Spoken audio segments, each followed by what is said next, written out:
এমনভাবে কাজটা করতে হবে যেন এই অর্গানাইজেশনগুলো আন্ডারমাইন না হয়।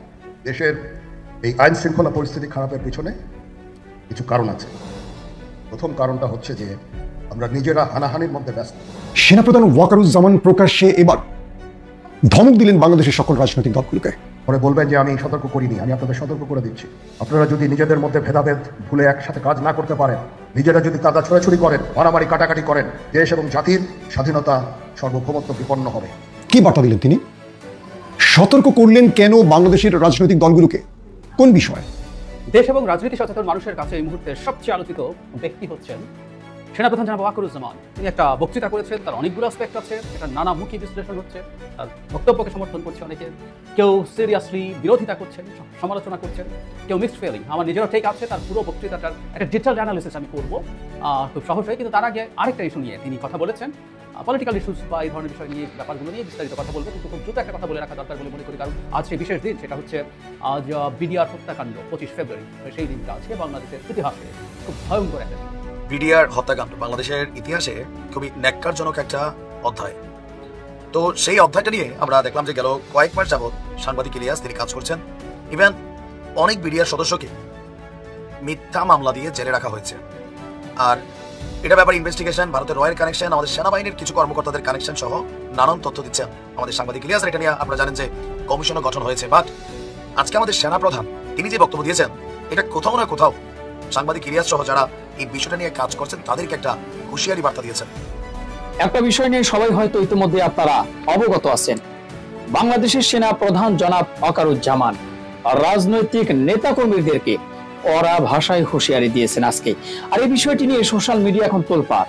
প্রিয় দর্শক শ্রোতা, দেশের অবস্থা কতটা ভয়ঙ্কর পরিস্থিতিতে চলছে এটা আমাদের কারো জানা বাকি নেই। খুন, গুম, ধর্ষণ, রাহাজানি, চাঁদাবাজি, ডাকাতি এ যেন সয়লাভ হয়ে গিয়েছে গোটা বাংলাদেশে। একদল বাংলাদেশের বর্তমানে অন্তর্বর্তী সরকারকে ব্যর্থ চেষ্টা করার জন্য, ব্যর্থ প্রমাণিত করতে, ডক্টর ইউনূসকে লজ্জিত করতে একদল উঠে পড়ে লেগেছে। কারা এই কাজ করছে? অবশেষে সেনা প্রধান জনাব ওয়াকারুজ্জামান সাহেব কঠিন ভাষায় হুঁশিয়ারি দিয়েছেন, হুঙ্কার দিয়েছেন, যেটা নিয়ে আজকে সারাদিন তোলপাড় ছিল সোশ্যাল মিডিয়া। সেই বিষয়টি নিয়ে কিন্তু আজকের এই ভিডিওটি সাজানো হয়েছে এবং গুরুত্বপূর্ণ একটা ভিডিও শেয়ার করতে যাচ্ছি আপনাদের সাথে। তাই সবাইকে বলবো ধৈর্য সহকারে আজকের ভিডিওটি দেখবেন এবং আপনাদের মূল্যবান মতামত জানাবেন ভিডিওটি দেখার শেষে। তো চলুন তাহলে কথা না বাড়াই, একটা লাইক দিয়ে বিস্তারিত সবগুলো ভিডিওর আলোচনাগুলো শুনে আসি। দেশ এবং রাজনীতি সচেতন মানুষের কাছে এই মুহূর্তে সবচেয়ে আলোচিত ব্যক্তি হচ্ছেন সেনাপ্রধান জনাব ওয়াকারুজ্জামান। তিনি একটা বক্তৃতা করেছেন, তার অনেকগুলো অ্যাসপেক্ট আছে, এটা নানামুখী বিশ্লেষণ হচ্ছে, তার বক্তব্যকে সমর্থন করছে অনেকে, কেউ সিরিয়াসলি বিরোধিতা করছেন, সমালোচনা করছেন, কেউ মিক্সড ফিলিং। আমার নিজেরও ঠিক আছে, তার পুরো বক্তৃতাটার একটা ডিটেইলড অ্যানালিসিস আমি করবো খুব সহজেই। কিন্তু তার আগে আরেকটা ইস্যু নিয়ে তিনি কথা বলেছেন, পলিটিক্যাল ইস্যুস বা এই ধরনের বিষয় নিয়ে, ব্যাপারগুলো নিয়ে বিস্তারিত কথা বলবো, কিন্তু খুব দ্রুত একটা কথা বলে রাখা দরকার বলে মনে করি। কারণ আজ সেই বিশেষ দিন, সেটা হচ্ছে আজ বিডিআর হত্যাকাণ্ড 25 ফেব্রুয়ারি। সেই দিনটা আজকে বাংলাদেশের ইতিহাসে খুব ভয়ঙ্কর একটা দিন। সেই দিনটাকে সামনে রেখে জনাব ওয়াকার কয়েকটা কথা বলেছেন। সেটা আমাদের আসলে এই হত্যাকাণ্ডকে ঘিরে আমাদের জল্পনা কল্পনা, আমাদের বিভিন্ন রকম অবস্থান, সেগুলো নিয়ে এক ধরনের জবাব আমরা বলতে পারি। তিনি যা যা বলেছেন আমি একটু পড়ি। পিলখানা হত্যাকাণ্ডের বিচারিক প্রক্রিয়াকে নষ্ট না করার জন্য আহ্বান জানিয়েছেন ওয়াকারুজ্জামান। তিনি রাওয়া ক্লাবের হেলমেট হলে আয়োজিত এক অনুষ্ঠানে আহ্বান জানান। তিনি এভাবে বলেন যে আজকে একটা বেদনা বিধুর দিবস। 2009 সালের 25 ফেব্রুয়ারি আমরা এই 27 জন চৌকস সেনা অফিসার, এবং শুধু তাই নয়, তাদের কিছু পরিবারবর্গের সদস্যদের আমরা হারিয়েছি। এখানে আমার আসার সময় ছবিগুলো আমি দেখছিলাম, এই ছবিগুলো আপনারা অনেক ছবিতে দেখেছেন, কিন্তু এগুলো আমার চাক্ষুষ দেখা। আমি একটা চাক্ষুষ সাক্ষী এই সমস্ত বর্বরতার। সেনাপ্রধান বলেন, একটা জিনিস আমরা সবসময় মনে রাখতে হবে, বর্বরতা কোনো সেনা সদস্য করেনি, সম্পূর্ণটাই তদানীন্তন বিডিআর সদস্য দ্বারা সংঘটিত। Full stop. এটাই খুব আলোচিত হয়েছে। তিনি আমি জায়গাটা আবার পড়ি, এই বর্বরতা কোনো সেনা সদস্য করেননি, সম্পূর্ণটাই তদানীন্তন বিডিআর সদস্য দ্বারা সংঘটিত। Full stop. এখানে কোনো ইফ এবং বাট নেই। এখানে যদি ইফ অ্যান্ড বাট আনেন, এই যে বিচারিক কার্যক্রম এতদিন ধরে হয়েছে, 16 বছর ধরে, 17 বছর ধরে জেলে আছে যারা কনভিক্টেড, সেই বিচারিক প্রক্রিয়া ব্যাহত হবে। এই জিনিসটা আমাদের খুব পরিষ্কার করে মনে রাখা দরকার। এই বিচারিক প্রক্রিয়াকে নষ্ট করবেন না। যে সমস্ত সদস্য শাস্তি পেয়েছে তারা শাস্তি পাওয়ার যোগ্য। মানে ফলে ব্যাপারটা এইরকম দাঁড়ালো। কেউ এটুকু শুনে, উনি এরপর একটা ক্লারিফিকেশন দিয়েছেন, আমি সেই জায়গায় যাবো। এটুকু শুনে মনে হচ্ছে যে এতদিন পর্যন্ত যেভাবে এই বিচারিক প্রক্রিয়াকে দেখা হয়েছে, যেভাবে হত্যাকাণ্ডটাকে দেখা হয়েছে, সেটাকে তিনি পুরোপুরি এন্ডোর্স করছেন। একটা আলাপ সম্ভবত আমাদের জনপরিসরে ছিল যে সেনা অফিসারদের হত্যাকাণ্ড অন্য কেউ ঘটিয়েছে, বিডিআর সদস্যরা না। বিডিআর সদস্যরা যে গুলি করে হত্যা করেছে, সেটা আমাদের বিডিআর সদস্যরা জড়িত ছিল, এটা আমাদের মনে করা যথেষ্ট বেশি কারণ আছে। কারণ ওই সময় যে সোকল্ড বিদ্রোহ হয়েছিল তাতে সাধারণ জওয়ানরাও যে মাঠে নেমেছিল সেটা আমরা খুব ক্লিয়ারলি দেখেছি। আর 57 জন মিলিটারি অফিসারকে হত্যা করার জন্য বাইরের কিছু এজেন্ট আমাদের বিডিআর সদস্যরা এর মধ্যে ইনভলভ না থাকলে আসলে হতে পারত না। তাহলে তিনি এই জায়গাটা বলার চেষ্টা করছেন যে হত্যাকাণ্ড যারা ঘটিয়েছে তাদের বিচারিক যে প্রক্রিয়া আছে এটাকে হ্যাম্পার করা যাবে না। কারণ সাম্প্রতিক সময় আমরা দেখছিলাম যারা কারাগারে অন্তরীণ আছেন এই বিচারিক প্রক্রিয়া তাদের মুক্তি চাইছেন অনেকে। এরপর তিনি যে জায়গাটা বলছেন খুবই জরুরি। সুতরাং আমাদের অন্য যে আর্গুমেন্ট আছে সেটাকে উনি আসলে অ্যাড্রেস করছেন। তিনি বলছেন এখানে কোনো রাজনৈতিক নেতৃবৃন্দের মধ্যে উপস্থিত ছিল কিনা, ইনভলভ ছিল কিনা, বাইরের কোনো শক্তির মধ্যে ইনভলভ ছিল কিনা সেটার জন্য কমিশন করা হয়েছে। কমিশনের চেয়ারম্যান এখানে আছে, উনি এটা বের করবেন এবং আপনাদের জানাবেন। সেনাপ্রধান বলেন বটম লাইন হচ্ছে যে এই সমস্ত আমাদের এই চৌকস সেনা সদস্য যারা প্রাণ হারিয়েছেন তদানীন্তন বিডিআর সদস্যদের গুলিতে। আমরা নিজেরা এই সমস্ত জিনিস নিয়ে অনেকে ভিন্ন মত পোষণ করছি, কেউ কেউ এই জিনিসটাকে ভিন্ন খাতে প্রবাহিত করার চেষ্টা করছি, সেটা আমাদের জন্য মঙ্গলজনক হবে না। তার মানে রাজনৈতিক নেতৃত্বের মধ্যে থাকা, বিদেশি কোনো ইনভলভমেন্ট থাকা, উনি এটাকে কিন্তু ডিনাউন্স করছেন না, এটাকে নাকচ করছেন না, এটা আছে এবং এটার জন্য উনি কমিশন প্রধানের উপস্থিতিতেই বলছেন যে কমিশন প্রধান আমরা জানি সাবেক বিডিআরের একজন মহাপরিচালকের নেতৃত্বে জেনারেল ফজলুর রহমান তার নেতৃত্বে একটা কমিটি তৈরি করা হয়েছে, কমিশন তৈরি করা হয়েছে যারা এই হত্যাকাণ্ডের ওই জায়গাগুলো দেখবেন এবং আমাদের সেনাপ্রধান সেটা কেউ রিনাউন্স করছেন না। এবং আমরা এটাও মনে করি যে এই জিনিসটা আসলে খুঁজে বের করা দরকার, কারণ আমাদের জাতীয় নিরাপত্তার সাথে এটা খুব বড়ভাবে সম্পৃক্ত। সুতরাং অ্যাপারেন্টলি মনে হবে যে এই কমিশন বা এই অনেক জায়গায় হেডলাইন যেভাবে এসছে তাতে মনে হয় যে এর সাথে কোনো রকম কোনো অন্য ইনভলভমেন্টকে তিনি নাকচ করছেন না, তিনি আসলে নাকচ করছেন না, কিন্তু হত্যাকাণ্ডগুলো যে বিডিআর সদস্যরা ঘটিয়েছে তৎকালীন সেটাকে তিনি জোর দিয়েছেন এবং সেই বিচারিক প্রক্রিয়া যেভাবে চলছে সেটাকে চলতে দিতে হবে এই ধরনের আর্গুমেন্ট তিনি করছেন এবং এটা আমার কাছে সঠিক বলেই মনে হয়। তবে এইটুকু সত্য, যেসব বিডিআর জওয়ান সে সময় এসব ক্ষেত্রে অ্যাকিউজড হয়েছেন তাদের মামলাগুলি একটু রিভিজিট করা দরকার বলে আমি মনে করি। শেখ হাসিনার সময় আদালত যেভাবে চলেছে যা চলেছে তাতে সত্যিকার অর্থে কোনো নিরপরাধ মানুষ ওখানে আটকা পড়ে গেছেন কিনা, তাকে অ্যাকিউজ করা হয়েছে কিনা সেই ব্যাপারগুলো আসলে একটু দেখা দরকার আছে। আর শুধুমাত্র গুলি করাও না, আসলে বিদ্রোহ ইটসেলফ একটা ভয়ঙ্কর অপরাধ, সেই অপরাধগুলোও তলিয়ে দেখা দরকার। কারণ আমাদের ভবিষ্যতে আমাদের এই ধরনের বাহিনীগুলো শৃঙ্খলা রক্ষা করার জন্য বিচার ঠিকঠাক মতো হতে হবে। তাদের জীবনে অনেক ডিজাস্টার ঘটেছে, অনেকের জীবন খুব খারাপ পরিস্থিতির মধ্যে দিয়ে যাচ্ছে, কিন্তু সেটা যাতে বিচারিক প্রক্রিয়াটা ঠিকঠাক মতো চলে। সুতরাং একটু রিভিজিট করা দরকার আছে, কিন্তু এটা বলার সম্ভবত কোনো সুযোগ নেই যে বিডিআর জওয়ানরা কোনো হত্যাকাণ্ড ঘটায়নি, ওই সময় ওটা ঘটিয়েছে এবং তাদেরকে এর মধ্যে প্রভোক করা হয়েছে এবং সামহাও তারা এই প্রভোকেশনে ইনফ্লুয়েসড হয়েছেন, পাতা ফাঁদে পা দিয়েছেন, সেই পা দিয়ে এই ডিজাস্টার ঘটেছে। তো বিচারের জায়গাটা বিচারের মতো করে চলবে, একই সাথে কমিশন আরও কিছু ফাইন্ডিং খুঁজে আনবেন, তাতে রাজনৈতিক নেতৃবৃন্দ যাকে অ্যাকিউজ করা যায় তাদেরকেও আমরা বিচারের আওতায় আনবো এবং বিদেশি কোনো শক্তি কীভাবে ইনভলভ হয়েছে, কীভাবে কাজটা করেছে, এই জিনিসটা আমাদের করা জরুরি ভবিষ্যতে, যাতে আমরা আমাদের এই রাষ্ট্রটাকে নিরাপদ রাখতে পারি। আমরা খেয়াল করবো যখন একটা প্লেন ক্র্যাশ করে, প্রায় সব ক্ষেত্রে সব মানুষই মারা যায়, কিন্তু প্লেন ক্র্যাশটার ইনভেস্টিগেশন খুব সিরিয়াসলি করা হয়। আমি একটা প্রোগ্রাম দেখতাম এয়ার ক্র্যাশ ইনভেস্টিগেশন, আপনারা অনেকেই হয়তো দেখেছেন, ন্যাশনাল জিওগ্রাফিকে সম্ভবত দেখাতো রেগুলারলি। ইভেন সমুদ্রে যে প্লেনটা ক্র্যাশ করেছে তার প্রতিটা টুকরো খুঁজে বের করে আনার চেষ্টা করা হয় to find the reason of that accident. কারণ হচ্ছে একটা অ্যাক্সিডেন্ট যদি আমরা বুঝতে পারি তাহলে পরবর্তী ফ্লাইটগুলো, পরবর্তী প্লেনের ডিজাইনগুলো বা অন্যান্য ম্যানেজমেন্টগুলো আমরা ঠিক মতো করতে পারবো, যাতে এই ধরনের দুর্ঘটনা অ্যাভয়েড করা যায়। সুতরাং এই কমিশন এবং এর মধ্যে বিদেশি ইনভলভমেন্ট আছে কিনা, যারা বাংলাদেশের এই রকম ভেতরে ঢুকে এভাবে আমাদের এত জন সেনা অফিসারকে হত্যা করতে পেরেছে, আমাদের ভবিষ্যৎ নিরাপত্তার জন্য সেটাও খুঁজে বের করতে হবে। সতর্ক করলেন কেন বাংলাদেশের রাজনৈতিক দলগুলোকে? কোন বিষয়? তার কাছে এমন কোনো বার্তা আছে বা তিনি বুঝতে পারছেন আগামী বাংলাদেশ কোন পথে হাঁটছে? আমি সতর্ক করে দিচ্ছি আপনাদের, আমার অন্য কোনো আকাঙ্ক্ষা নাই, আমার একটাই আকাঙ্ক্ষা, দেশ এবং জাতিটাকে একটা সুন্দর জায়গায় রেখে ছুটি করা। সতর্ক করলেন কেন বাংলাদেশের রাজনৈতিক দলগুলোকে? কোন বিষয়? তার কাছে এমন কোনো বার্তা আছে বা তিনি বুঝতে পারছেন আগামী বাংলাদেশ কোন পথে হাঁটছে? দর্শক, এই প্রসঙ্গে কথা বলবো। আবার আমাদের উপদেষ্টা নাহিদ ইসলাম পদত্যাগ করেছেন, সেই বিষয়ে কথা বলতে চাই। সেনাপ্রধান ওয়াকারুজ্জামান যে বক্তব্যটি দিয়েছেন ইতিমধ্যে কম বেশি সোশ্যাল মিডিয়ার কল্যাণে আপনারা সবাই শুনেছেন। তিনি বলেছেন, আমি আপনাদের সতর্ক করছি। এবং এই সতর্ক বার্তাটি কি দিলেন তিনি বললেন, এই দেশে যারা এখন বিভাজন সৃষ্টি করছে তারাই এই দেশের আইন শৃঙ্খলা নষ্ট করছে। তিনি বলছেন এক দল অন্য দল কাঁদা ছড়াছড়ি করছে এবং পুলিশ, র্যাব, বিজিবি, সেনাবাহিনী এরা কাজ করতে পারছে না প্যানিকের জন্য। তিনি বলছেন এই দেশকে রক্ষায় ডিজিএফআই, এনএসআই সহ সকল এজেন্সির বড় ভূমিকা আছে, তবে অতীতে তাদের অনেকেই ভুল করেছে, তাদের বিচার হবে, কেউ বিচারের বাইরে থাকতে পারবে না। এর অর্থ এই নয় যে সবাই অপরাধী, সবাইকে দায় দিতে হবে। তিনি বলেছেন তার বিরুদ্ধে অপপ্রচার চলছে, কেন অপপ্রচার চলছে তিনি জানেন না। সঙ্গে এটিও বলেছেন তার কোনো খায়েশ নেই, অর্থাৎ ক্ষমতা দখলের তার কোনো খায়েশ নেই। প্রিয় দর্শক, যারা আমার নিয়মিত ভিডিও দেখেন, কালকে তাদেরকে আমি বলেছিলাম, রাতে যে লাইভ ভিডিওটি করলাম সেখানে বলেছিলাম বাংলাদেশে 111-এর হাতছানি, মনে আছে? আমি আপনাদের যে তথ্যটি দিয়েছিলাম তখন বলেছিলাম যে আমাদের কাছে অনেক তথ্য আসে, আজকে তার বাস্তবায়ন আপনারা দেখলেন। ওয়াকারুজ্জামান যে ভাষায় কথা বলেছেন, যে ধমকের সুরে কথা বলেছেন, যে আমি আপনাদের সতর্ক করছি, বুঝতে পারছেন কেন করেছেন? হাসিনা বিদায় নেওয়ার পর যে নতুন সরকার আসছে, সেই সরকার ক্ষমতায় আসার পর আমরা প্রতিদিনই দেখছি বাংলাদেশের বিভিন্ন প্রান্তে দাবি দাওয়ার ঝুড়ি খুলে বসেছে অনেকে। রাজপথগুলো ব্লক করে দিয়ে এক এক দিন এক এক জায়গায় বিভিন্ন দাবিতে নেমেছে মানুষ। যে পুলিশ ডিমোরালাইজ হয়ে গেছে, যে পুলিশ 15 বছরের দুঃশাসনে মানুষের সাথে অত্যাচার নির্যাতনের জন্য জনগণের ঘৃণার কারণ হয়ে গেছে, সেই পুলিশকে গুছিয়ে আনতে সময় লেগেছে এবং অপরাধী পুলিশদের শনাক্ত করে তাদের বিরুদ্ধে শাস্তিমূলক ব্যবস্থা নিতে সময় লেগেছে রাষ্ট্রের। কিন্তু আমরা যারা এই রাষ্ট্রটাকে বাঁচাবার দায়িত্ব নিয়েছিলাম, আমাদের তরুণ ছেলেরা ট্রাফিকের দায়িত্ব নিয়েছে, যখন চুরি ছিনতাই বেড়ে গেছে তারা রাত জেগে দেশ পাহারা দিয়েছে, হঠাৎ করে আমাদের মধ্যেই কে বা কারা লুটপাটে ব্যস্ত হয়ে গেছে, যেন তারা ক্ষমতায় বসে গেছে, তাদের চেহারা উন্মোচন করেছে। ক্যাম্পাসগুলোতে একে অপরের সাথে মারামারিতে জড়িয়ে গেছে, কুয়েট তার প্রধান কারণ, চিটাগং সহ আরও কয়েকটি জায়গায়। আমরা দেখেছি 350-এর মতো প্রাণ চলে গেছে বিভিন্ন জায়গায় অপঘাতে, ক্রমান্বয়ে বাড়ছে। আমি আপনাদের বলেছিলাম যে কোনো সময় বাংলাদেশ একটা বড় বিপদে পড়তে পারে, সেটা 1/11 হোক কিংবা মিশরের আব্দুল ফাত্তাহ আল সিসির মতো ক্ষমতা দখলের ঘটনা হোক।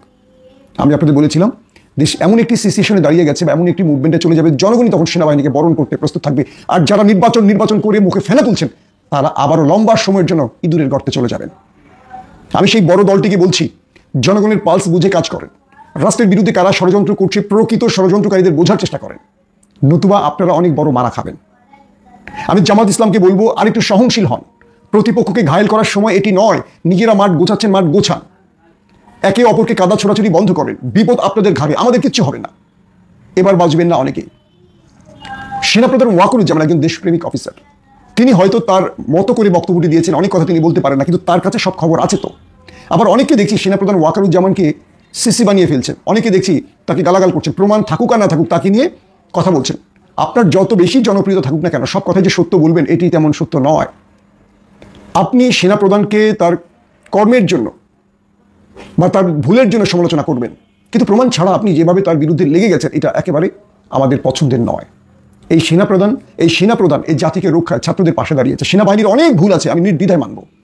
সেনাপ্রধান যে দায়িত্বটি নিয়েছেন এবং যে কারণে হাসিনা পতন হয়েছে এটাকে আমরা ভুলে গেলে চলবে না। দর্শক, কেন তিনি সতর্ক করলেন ভালো করে খেয়াল করেন। তিনি বলে দিয়েছেন এক পক্ষ আরেক পক্ষ এখন কাদা ছোড়াছুড়ি করছে, তাদের মধ্যে এই সমস্যাগুলো সৃষ্টির কারণে অপরাধীরা সুযোগ পেয়ে যাচ্ছে, যার কারণে অপরাধ বাড়ছে দেশে। পুলিশ, র্যাব, বিজিবি ডিমোরালাইজ হয়ে যাচ্ছে, তাদের মধ্যে প্যানিক তৈরি হয়েছে। তারা কোথাও কাজ করতে গেলে তাদের সামনের জনতা আক্রমণাত্মক ভঙ্গিতে এগিয়ে আসে। এই জন্য আমাদের 2000 ছাত্র জনতা জীবন দেয়নি, হাজার হাজার পঙ্গুত্ব বরণ করেনি। যারা মারা গেছে তাদের জীবনের মূল্য এত কম, আমাদের ভাবতে হবে। সারা দেশে যে দলগুলো এই মুহূর্তে চাঁদাবাজি লুটপাট করছে তাদের বলছি, আপনাদের আনন্দের দিন, আপনাদের লুটপাটের দিন শেষ হতে যাচ্ছে, আপনাদের জন্য ভয়ঙ্কর দিন আসতে যাচ্ছে। প্রতিটা ব্যক্তির ডাটা তথ্য সেনাবাহিনীর কাছে আছে, ডিজিএফ এর কাছে আছে, যে তথ্যের বিষয়গুলো আমরা কম বেশি জানি, নাম বলছি না, আপনারা বুঝে রাখবেন। যে নেতা কর্মীদের মাঠে নামিয়ে লুটপাট করিয়েছেন তার ডাটা আছে, যে কর্মী মাঠে নেমে লুটপাট করেছে তার ডাটা আছে। যারা এই মুহূর্তে 15 বছরের ক্ষুধা মিটাচ্ছেন তাদের প্রত্যেকের ডাটা সেনাবাহিনীর কাছে আছে। সেনাবাহিনী যদি একবার ক্ষমতায় বসে, মিশরের আদলে কিংবা 1/11 আসে বাংলাদেশে, মনে রাখবেন একটারও পাছার ছাল থাকবে না। যে টাকা হজম করতে কামাই করেছেন হজম করতে পারবেন না। আওয়ামী লীগের অনেকেই টাকা হজম করতে পারেনি, আপনাদেরও একই পরিণতি হবে। বারবার সতর্ক করছে সেনাবাহিনীর প্রধান ওয়াকারুজ্জামান, সতর্ক করছেন। সতর্ক বুঝতে পারছেন কি সতর্ক করছেন? তিনি বলছেন আপনাদের এই বিভাজন জাতির স্বাধীনতা সার্বভৌমত্বকে হুমকিতে ফেলছে, বুঝছেন? এই দেশকে রক্ষার আগে আবার বলছি, এই দেশকে রক্ষার প্রয়োজনে আমরা আবারও রাজপথে নামবো, কিন্তু কোনো ভুল মানুষের নেতৃত্বে আমরা আমাদের জীবনকে এভাবে হারাতে রাজি নই। আমাদের 2000-এর অধিক সন্তানরা, ভাইরা, বোনেরা, ছোট বাচ্চারা জীবন দিয়েছে, বিনিময় কি পেয়েছি? সেই লুটপাটের বাংলাদেশ তো আবারও আমরা দেখতে পাচ্ছি, তাই না? এক লুটপাটকারী চলে গেছে, আরেক লুটপাটের উৎপাত শুরু হয়ে গেছে। এই লুটপাট কি বন্ধ হবে না বাংলাদেশ থেকে? এই যে রাজনীতির নামে কুরাজনীতি, অপরাজনীতি, এটা বন্ধ হবে না? মিথ্যাচার দায় দিয়ে দাও, ওইটা করো ওইটা করো, এই যে রাজনীতি বন্ধ হবে না? কবে বন্ধ হবে? কত মানুষের জীবনের বিনিময় বন্ধ হবে বলেন? একটা সুষ্ঠু পরিবেশ, সুন্দর পরিবেশ কি এই দেশের মানুষ দেখতে পারবে না? কোনোদিন না। আপনার দেশের প্রকৃত মালিক আপনারা বলেন জনগণ নির্বাচন চায়, জনগণ নির্বাচন চায়। কোন জনগণ নির্বাচন চায় বলেন? আইন শৃঙ্খলা কেন এই আমাদের দেশের এই আইন শৃঙ্খলার অবস্থা খারাপ কেন বলেন? কেন আইন শৃঙ্খলার এত খারাপ অবস্থা? কারণ সরকারকে অনেকে সহযোগিতা করছে না যাতে সরকার দ্রুত নির্বাচন দিতে বাধ্য হয়। বুঝতে পারছেন? আমরা সব বুঝি, আমরা মূর্খ নই, আমরা অনেক কিছু বলি না মুখ ফুটে, কারণ আমরা চাই না যে আরও বেশি কাদা ছোড়াছড়ি হোক। আমরা চাই এই রাষ্ট্রটা একটা স্বাভাবিক পর্যায়ে আসুক। সেনাবাহিনীর প্রধান যে বক্তব্যটি দিয়েছে, যদি কারো মগজে না ঢুকিয়ে নেন, বাংলাদেশ খুব ক্রুশিয়াল মুভমেন্টে আছে। আপনারা পরবর্তী বলবেন যে সেনাবাহিনী সরকার কি ক্ষমতা দখল করছে, আবার ছাত্র জনতা মাঠে নামবে না? কেউ নামবে না। কেন নামবে বলেন? আপনারা লুটপাট করবেন আর আমরা জীবন দিব। ফাজলামি পাইছেন? আপনারা লুটপাট করবেন আর আমরা জীবন দিব, আমরা পঙ্গুত্ব বরণ করবো, এরকম ফাজলামি এই দেশে আর চলবে না। Be careful.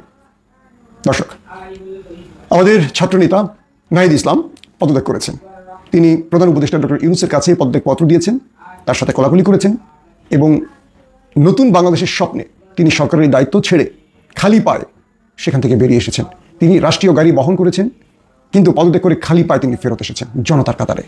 নতুন রাজনৈতিক দল করবেন মানুষের স্বপ্ন পূরণে। এখন নাহিদ ইসলামকে বলবো, আপনি যে কদিন এই পদে ছিলেন, যারা আপনার নাম ভাঙিয়েছে বা আপনার নামে যে কি বলবো অভিযোগগুলো উঠেছে বা আত্মীয় স্বজনের ব্যাপারে আরও যারা উঠেছে, আপনার ক্ষমতা গ্রহণের সময় এবং ক্ষমতা ছাড়ার সময় আপনার অর্থনৈতিক সকল হিসেব নিকেশ জাতিকে প্রকাশ করুন, একটা নতুন ধারা মানুষকে দেখান। বিডিআর হত্যাকাণ্ড বাংলাদেশের ইতিহাসে খুবই ন্যাক্কারজনক একটা অধ্যায়। তো সেই অধ্যায়টা নিয়ে আমরা দেখলাম যে গেল কয়েক মাস যাবৎ সাংবাদিক ইলিয়াস তিনি কাজ করছেন। ইভেন অনেক বিডিআর সদস্যকে মিথ্যা মামলা দিয়ে জেলে রাখা হয়েছে। আর এটা ব্যাপারে ইনভেস্টিগেশন, ভারতের রয়ের কানেকশন, আমাদের সেনাবাহিনীর কিছু কর্মকর্তাদের কানেকশন সহ নানান তথ্য দিচ্ছেন আমাদের সাংবাদিক ইলিয়াস। এটা নিয়ে আপনারা জানেন যে কমিশনও গঠন হয়েছে। বাট আজকে আমাদের সেনাপ্রধান তিনি যে বক্তব্য দিয়েছেন, এটা কোথাও না কোথাও সাংবাদিক ইলিয়াস সহ যারা এই বিষয়টা নিয়ে কাজ করছেন তাদেরকে একটা হুঁশিয়ারি বার্তা দিয়েছেন। স্বাভাবিক শান্ত স্বভাবের একজন মানুষ হচ্ছেন আমাদের সেনাপ্রধান জেনারেল ওয়াকারুজ্জামান। তো বাংলাদেশের সার্বিক পরিস্থিতি নিয়ে কথা বলার পাশাপাশি আজকে তিনি বিডিআর নিয়ে খুবই স্পষ্ট একটা বক্তব্য দিয়েছেন। তিনি বলছেন যে একটা জিনিস আমাদের মনে রাখতে হবে, এই বর্বরতা কোনো সেনা সদস্য করে নাই। সম্পূর্ণ ঘটনাটা বিডিআর দ্বারা সংগঠিত, মানে আজকের যারা বিজিবি, ফুল স্টপ। এখানে কোনো ইফ এবং বাট নাই। এখানে যদি ইফ এবং বাট আনেন, এই যে বিচারিক কার্যক্রম এতদিন ধরে হয়েছে, 16 বছর 17 বছর যারা জেলে আছে তারা কনভিক্টেড, সেই বিচারিক প্রক্রিয়া ব্যাহত হবে। এই জিনিসটা আমাদের খুব মনে রাখা প্রয়োজন যে এই বিচারিক প্রক্রিয়াকে নষ্ট করবেন না। যেই সমস্ত সদস্য শাস্তি পেয়েছে তারা প্রত্যেকেই শাস্তি পাওয়ার যোগ্য। এখন আমরা যতদূর সাংবাদিক ইলিয়াসের অবস্থান দেখছি এবং সেনাপ্রধানের অবস্থান দেখছি, দুইজনের জায়গা থেকে দুইজন সাংঘর্ষিক বক্তব্য দিয়েছেন। সেনাপ্রধান তিনি তার জায়গা থেকে বক্তব্য দেওয়ার পর সাংবাদিক ইলিয়াস তিনি আবার পাল্টার একটা রিয়েকশন দিয়েছেন। তার ফেসবুক পেজের একটা পোস্টে তিনি লিখছেন যে আপনার বক্তব্যটা ছিল এরকম: নিজেরা চুরি করবা, নিজেদের বউদেরও ধান্দায় নামায়ে টাকার ভাগাভাগি নিয়ে মারামারি করবা, মরবা, সব দোষ বিডিআরের। Wait loading. বুঝতে পারছেন? মানে আমি জানি না যে বিষয়টা আসলে কোন দিক পর্যন্ত গড়াবে, কারণ সর্বশেষ যতটুকু পরিস্থিতি আমরা দেখছি, আজকের সেনাপ্রধান খুবই কি বলা হয় যে একটা নায়কোচিত বা হিরো ভাব অথবা যে যার যা দৃষ্টিতে যেমন আর কি একটা বক্তব্য যখন তিনি দিয়েছেন, তিনি বলছেন যে 2009 সালের 25শে ফেব্রুয়ারি আমরা যে 57 জন সেনা অফিসার এবং শুধু তাই নয় তাদের অনেক কিছু আমরা হারিয়েছি। আর আচ্ছা, তিনি তার বক্তব্য বলছেন এখানে কোনো রাজনৈতিক নেতৃবৃন্দ এর মধ্যে উপস্থিত ছিল কিনা, ইনভলভ ছিল কিনা, বাইরের শক্তি এর মধ্যে ইনভলভ ছিল কিনা, সেটার জন্য কমিশন করা হয়েছে। কমিশনের চেয়ারম্যান এখানে আছেন, উনি এটা বের করবেন এবং আপনাদের জানাবেন। বটম লাইন হচ্ছে যে এই সমস্ত আমাদের এই চৌকস সেনা সদস্য যারা প্রাণ হারিয়েছেন তারা তৎকালীন বিডিআর সদস্যদের গুলিতেই প্রাণ হারিয়েছেন। আমরা নিজেরা এসব জিনিস নিয়ে অনেক ভিন্ন মত পোষণ করেছি। কেউ এই জিনিসটাকে ভিন্ন খাতে প্রবাহিত করার চেষ্টা করছি, সেটা আমাদের জন্য মঙ্গলজনক হবে না। সাংবাদিক ইলিয়াসের তদন্তের কারণে কিন্তু বিডিআর হত্যাকাণ্ডের ইস্যুটা আবারও সামনে আসছে। কমিশন গঠন হয়েছে, তদন্ত হচ্ছে। এর মাঝখানে সাংবাদিক ইলিয়াস তার লাইভে অনেক সেনা অফিসারদেরকে নিচ্ছেন, তাদের সাথে কথা বলছেন বা এই বিষয়টা নিয়ে আরো মোর ইনভেস্টিগেশন করছেন। তো সবকিছু মিলিয়ে মুখোমুখি সাংবাদিক ইলিয়াস এবং আমাদের সেনা প্রধান। এই পিলখানা হত্যাকাণ্ডে প্রকৃত সত্য আসলে কে সামনে আনবে? প্রিয় দর্শক শ্রোতা, আশা করি সবগুলো ভিডিও দেখেছেন এবং বিস্তারিত আলোচনাগুলো শুনেছেন। তো অবশ্যই এবার আপনাদের মূল্যবান মতামতটা ভিডিওর কমেন্ট বক্সে জানিয়ে দিন। আর হ্যাঁ, পারলে ভিডিওটি শেয়ার করে সবাই দেখার সুযোগ করে দিন। আর আমাদের এই channel Nasir snack media centre যদি আপনারা নতুন হন, প্রতিনিয়ত এ ধরনের সকল প্রকার নিত্য নতুন আপডেট, গরম গরম খবরগুলো পেতে আমাদের এই চ্যানেলটি সাবস্ক্রাইব করে আমাদের সাথে থাকুন। ইতিমধ্যে যারা অলরেডি সাবস্ক্রাইব করে দিয়েছেন সবাইকে অসংখ্য ধন্যবাদ জানিয়ে ভিডিওটি এখানে শেষ করছি। সে পর্যন্ত সবাই ভালো থাকবেন, সুস্থ থাকবেন। আবারও দেখা হবে, কথা হবে নতুন কোনো টপিক, নতুন কোনো ভিডিও নিয়ে। আল্লাহ হাফেজ।